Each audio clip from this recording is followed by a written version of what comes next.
Mist, bogs, no trees, no tracks, hardly a recognisable feature on the landscape.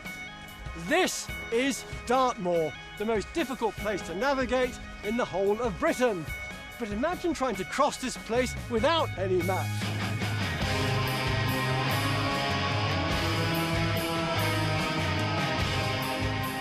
"200 years ago, that was the challenge facing an intrepid team of map makers who laid the foundations for today's Ordnance Survey maps. One of their earliest surveys took place here in Devon, and the reason for it was war. In 1793, France had declared war and invasion seemed imminent.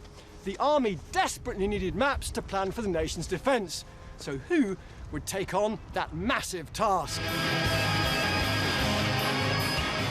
Step into the breach, Lieutenant Colonel William Mudge, the man who would lead the Ordnance Survey to greatness.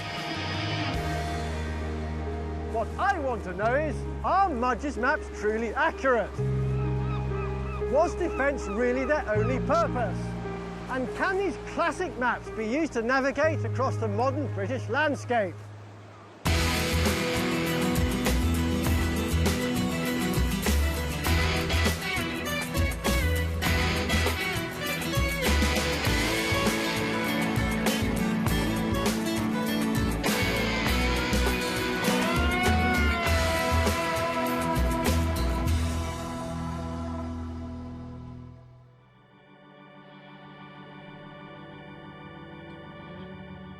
The first edition of the Ordnance Survey was the product of the most complete mapping exercise of Britain since the Tudors.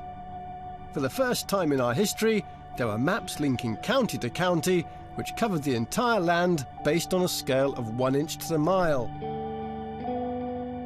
The OS as we know it was the creation of Devonian William Mudge, who in 1791, as a 29-year-old lieutenant, was put in charge of this epic mapping survey. The end of the 18th century was a bad time for Britain. The American colonies had just been lost, and Napoleon's forces were sweeping across Europe. French spies had already surveyed southern England's vulnerable beaches and harbours, and Napoleon's fleet was on standby to attack Britain's red-coated troops. One unlikely landing point, Ilfracombe, on Devon's north coast. The story goes that the women in the town took matters into their own hands. Removing their red petticoats, they draped them around their shoulders and paraded on that hill over there and on the fields around the harbour. These British femme fatales hoped that by creating cliffs of crimson, the French Navy would think they were facing the British redcoats. And it worked. The French sank a couple of Ilfracombe boats, but faced with what seemed to be the vanguard of a redcoat army, they thought better of landing and sailed away. Quite a force to be reckoned with, those Ilfracombe ladies. This near miss was an alarming wake-up call. And so, 2 centuries ago, mapping Britain's invasion coasts became a top priority.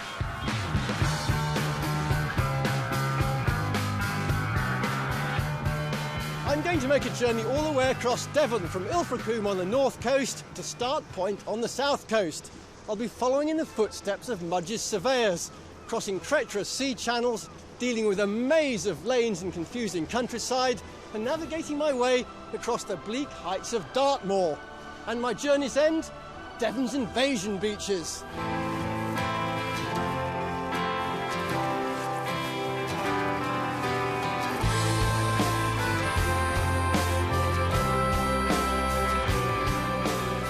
Responsibility for mapping the entire country fell to the Board of Ordnance, set up to supply the army and maintain national defences. Their map survey began by accurately measuring a single line, then plotting 2 more lines to make a triangle, then using these 3 lines to be the basis for 3 more triangles, and so on.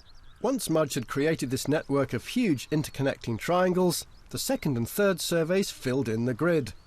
Then, after this third stage, the finer features like roads, rivers and bays were mapped and added to the triangulated grid. I'm going to follow in Mudge's footsteps by surveying the strategic Skerne Bay at Appledore. I'll be assisted by the Royal Engineers, whose predecessors helped on the original survey. We'll be using equipment from that era. No modern gadgets like GPS or laser sights for us.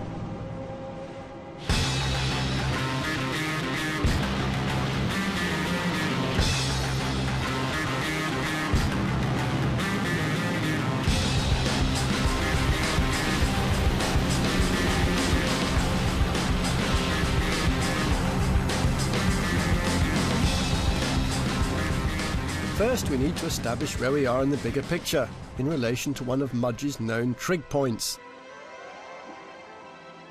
I'm going to conduct what's called a closed traverse survey, and it works like this. I'm standing at Appledore right here, and I can see a bay curving around roughly like this to a headland over here.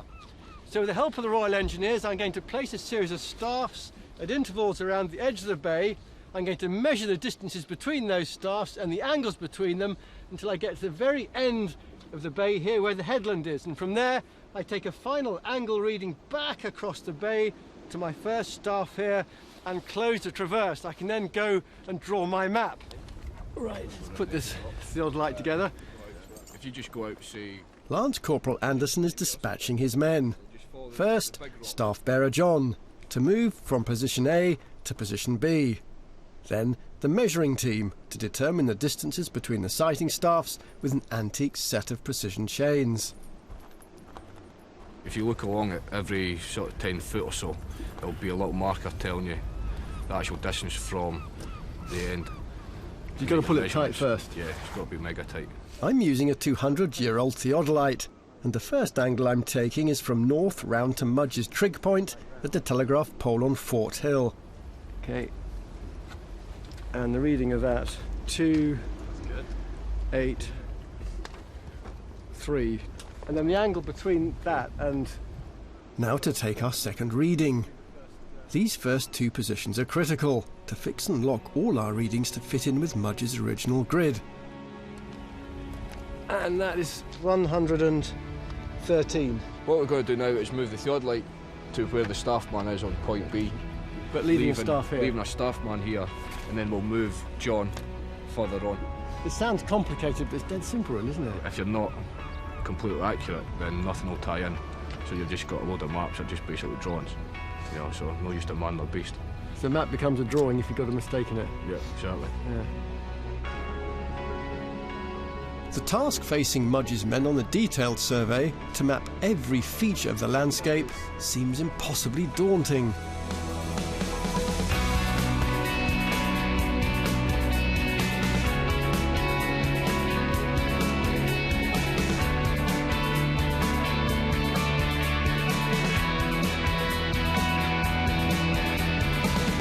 Finally, to close the traverse across the other side of the bay. This time, I turn around and measure back to where we started. Is John still there? Look at the left-hand side window and just come down from the left-hand side edge of that window. Got him. Final reading, back to our very first staff, is 75, Danny. That's it, close the traverse. We've now surveyed the entire bay, double-checked the first and last positions, and it's taken hours. Just imagine what it was like doing the entire coast. Nice cup of tea. The scale of Mudge's surveying achievement is mind-boggling. Once finished, Mudge's priority was to get the maps published and distributed as fast as possible. This is not a pretty map. It's undecorated, it's uncoloured, and it doesn't even have a border on it. It's entirely practical, a totally utilitarian, functional military map. It's drawn to a scale of 1 inch per mile. It's the optimum scale for the human eye to absorb a vast expanse of landscape. Now, the most important thing a military man needs to know is the relief, the hills, the valleys, and then after that the communications. The hills are very, very clearly shown by hachures. Now, these hachures might look like ordinary black lines, but they're not. They're thinner at each end and thicker in the middle, and they're also wiggly. And the idea is to give an impression of a hill starting on a gentle gradient, steepening, and then flattening out on top of the hill. The rivers between them are very clearly marked in their river valleys, so you get an immediate impression of which bits of landscape are going to be easy to march across, where you could set an ambush, where you might expect enemy troops to approach in from the coast. But this is primarily a road map. The turnpike roads are shown with a thicker black line on one side than the other. The ordinary country roads are shown with a pair of parallel lines, the same density of ink on both sides. And then the smallest roads of all, the unfenced ones, are shown with a very thin pecked line along each side. Although this is, of course, a military map, the surveyors who made it couldn't resist including some non-military features. And down here in the southern part of Dartmoor, we've got some Bronze Age hut circles here, an ancient cross up here, and down here there's some Bronze Age barrows. It's a chink in the armour of this relentlessly military survey and a hint at what this map would eventually become. In the long run, the OS map would become the standard for military and civilian alike. Tomorrow, I plan to test out just how accurate the surveying team were back in the early 1800s, before I take on a really difficult challenge: crossing Dartmoor.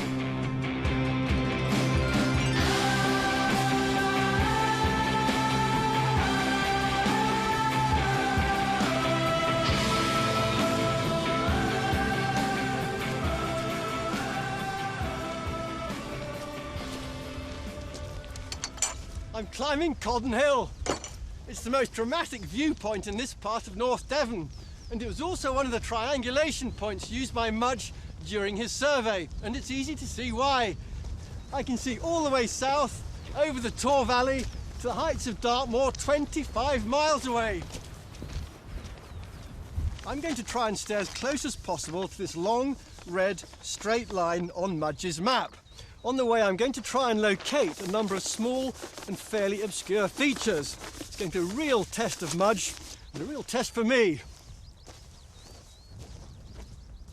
Before setting off, I've arranged to meet archaeologist Candy Hatherley to help me look for clues in interpreting Mudge's map. If I was going to make a journey across this map, and I wanted to pick up particular features marked on it, which may have disappeared over the last 200 years, what are the kind of clues I'd be looking for? Well, for structures, for example, say something like a mill. If you went to the river, you may see a dam or a weir running to the mill. And when you got to the structure itself, be it mill or a farmhouse, there may be stones left, the stone walls may be remaining. If not, there may be a lump, a raised ground, yeah, a piece of raised ground. So if you see an anomaly in the landscape, you know, path to nowhere, something like that, then you know that there could be a feature there that's disappeared. Potentially. I mean, looking from the map evidence shows something on site, and then you go there and there's nothing remaining, but you have these clues, this sort of evidence that's leading towards the structure that is actually no longer there on the ground.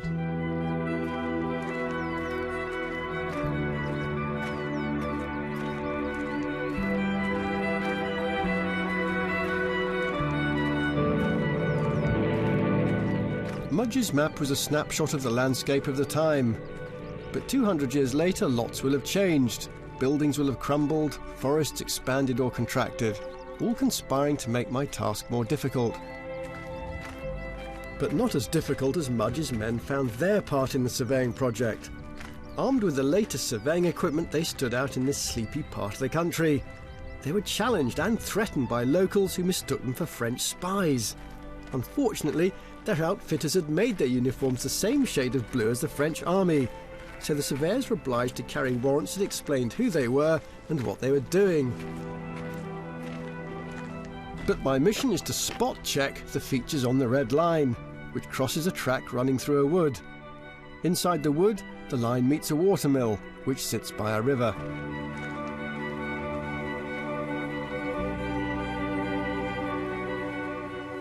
First real test of this map, and I'm not sure whether it's going to pass or not, is whether I can find a track running beside this small wood and the field I think I'm in right now. The trouble is this is a very large wood, so it might have got much bigger over the last 2 centuries, and I can see absolutely no sign whatsoever of a track. I think I'm going to have to take a closer look.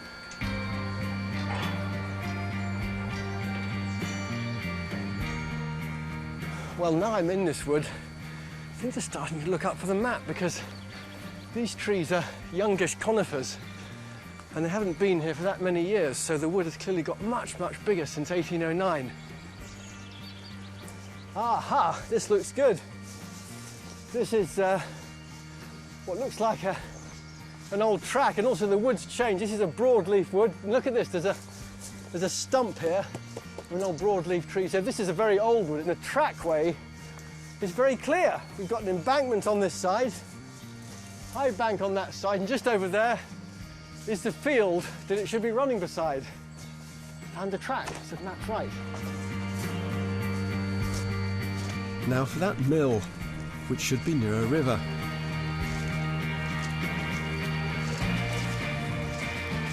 I've been in this wood for ages, and I'm starting to think that I must have wandered off course. Oh, what's this? Look at this! There's a ford! This ford is on the map, so now I know where I am. So, having overshot and gone slightly off course, I've turned round to head back up the valley. If I go back up the valley, and here's the Mill Leat. Now, Mill Leat should be a channel full of water that fed the mill. The key to finding the mill, which may not have withstood the ravages of time, is finding the Leat, a man-made channel which would have fed it with water.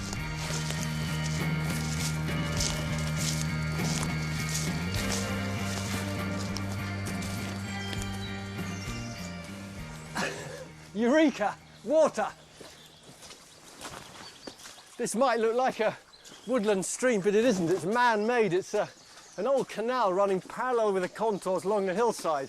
And I'll eat my umbrella if there's not a mill up there.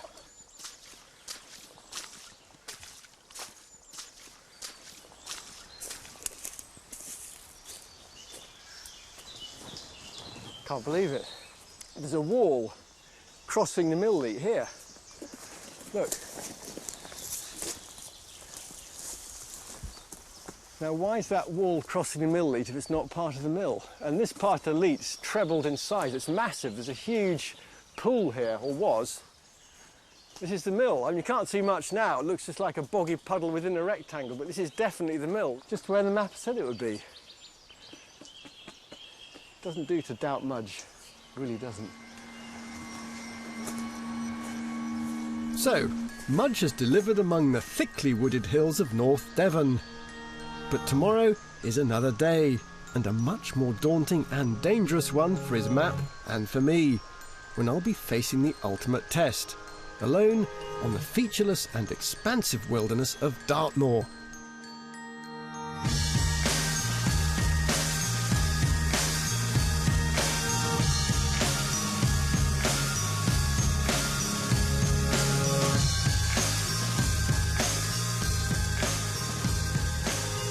This is Dartmoor!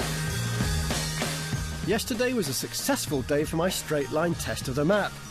But Dartmoor is a bleak and testing landscape dotted by occasional granite outcrops called tors. It's a notoriously unfriendly training ground for Britain's fighting forces. So how well was it mapped by Mudge? There's something gone wrong with the map up here. The tor's in the right place, but the moor each side doesn't correspond with the map. I can't believe that Mudge is wrong, but something's not right. I'm going to have to go and take a closer look at the moor. The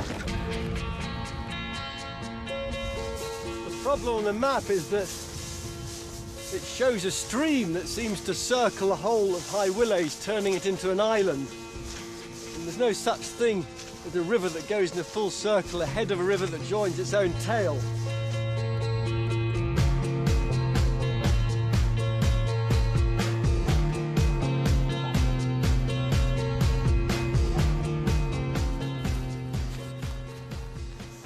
Well, I've reached the bed of the river valley on the east side of the Tor.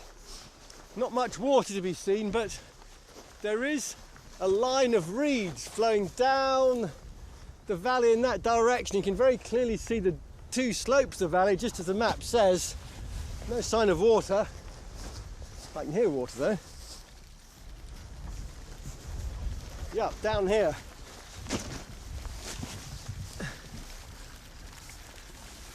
There's water under the ground. I can feel it with my, it's quite deep water actually, quite fast flowing. Look at that. Flowing that way. So if I follow the reeds in that direction against the flow of the water, with a bit of luck, I'll find out what the problem is with this map.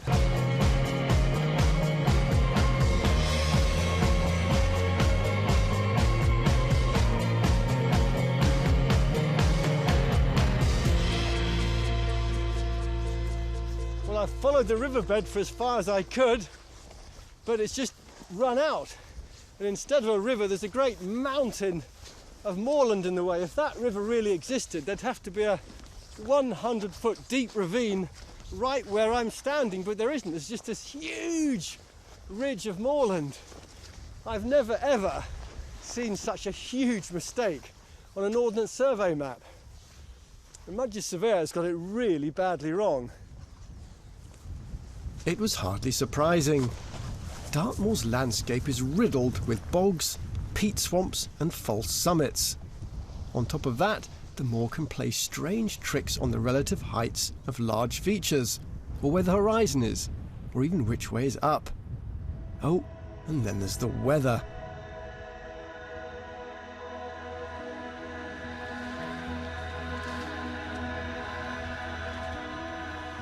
Before I go any further, I've arranged to meet Colonel Tony Clark, Commandant of Oakhampton Camp here on Dartmoor. He's trained forces personnel on the moor for over 20 years, so if anyone can tell me what's going on up here, it should be him. Colonel, why is it that Dartmoor has such a terrible reputation for navigation? Well, when they produced this map, the points on which they did their surveying were quite a long distance apart. I think there was one over here on Cosden Beacon, and the next one was right over here on the far side of the moor. So in between, the room for mathematical error was quite great. When they were doing the trigonometrical surveys, if they found an error, you shoved it into a big open space. And Dartmoor is mapped at a lower scale than the surrounding area, because there's nothing to see. It's just a vast openness. Sorry, so there's a lower level of accuracy up here than there would be for the farmland around the edge of the moor. Absolutely right. The town and country planning maps are of a greater accuracy than the ones you get here, or indeed in the Highlands of Scotland. How do you recommend I travel using this old map? Use a compass, because at least if you're using a compass, you're going to be roughly on the right bearing. But that's also going to give you probably the worst route. Yeah. So you're going to want to have your compass as a backup and follow around the shape of the land, and that way you will find it by far the easiest way to get through. You can get into some difficulties here. The bogs, the mires as we call them. If your first footstep goes up to your ankle and your second footstep's up to your knee, then make sure your third step's backwards. Right, I'll remember that. Colonel, thank you very much. I feel cautiously optimistic. Any final word of advice before I set off into the murk? Pray? Thank you very much. Colonel Clark is sure that we can trust the accuracy of the high points on the map. So I'm going to use the hilltops as markers on the route across this wasteland. From the summit of Dartmoor, High Willys, to Lince Tor, to Great Neasett, and thence to Cranmere Pool. Cranmere Pool is the most remote point on Dartmoor.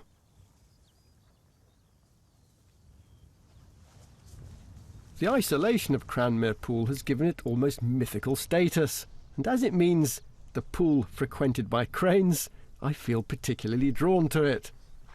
Let's hope that I can frequent it myself well before nightfall. Now the distance from where I am now to Lince Tor is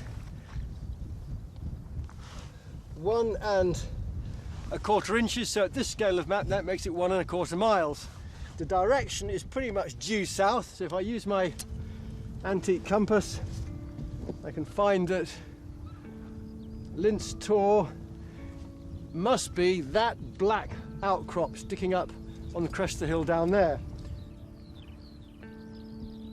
You're not just timing yourself over a measured distance to make sure you don't overshoot, but you're also trying not to deviate from your bearing, which means going straight through bogs like this one here. Oh! If the bog's too deep or wide, you can make a detour around the outside of it, but then you've got to somehow regain your bearing on the far side, and the risk is that you miss your landmark at the far end. Well, this is great news that I've got 9/10 of a mile to go to get to Cranmere Pool across a huge undulating boggy plateau, and Cranmere Pool's just a tiny puddle, so my navigation's going to have to be spot on if I'm not going to get lost. It's going to take about 28 minutes. The weather's closing in, it's cold, it's windy, it's going to be dark soon, and I really don't want to spend a night out.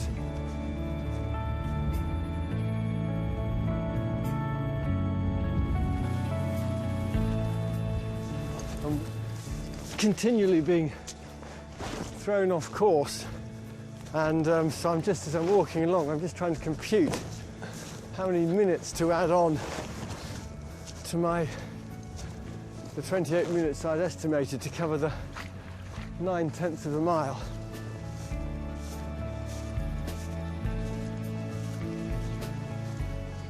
Well, my watch says 2.5 minutes. Well, that's so close now that really I ought to start looking around here for Cranmere Pool. And I think I can see a little glint of light. I'm hoping this might be it. It is. This, believe it or not, is Cranmere Pool. The pool frequented by cranes. It's not a lake, it's not even a pool. You couldn't even have a bath in it. That's Cranmere Pool. Ah. What an amazing place. Mudge's map brought me safely across this desolate landscape here to Cranmere Pool. Wilderness like this is almost unknown in England.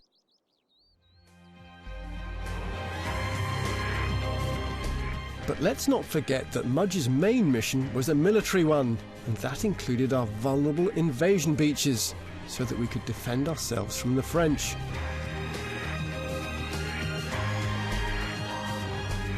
Made it! Start point.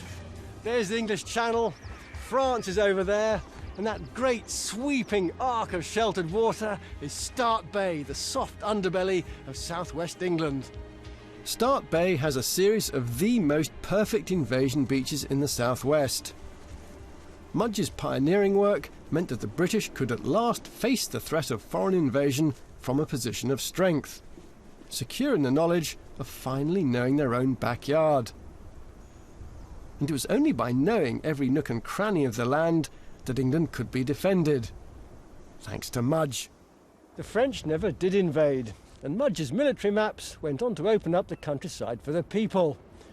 Our modern Ordnance survey maps are direct descendants of Mudge's vision. Britain mapped in its entirety, a legacy to the nation.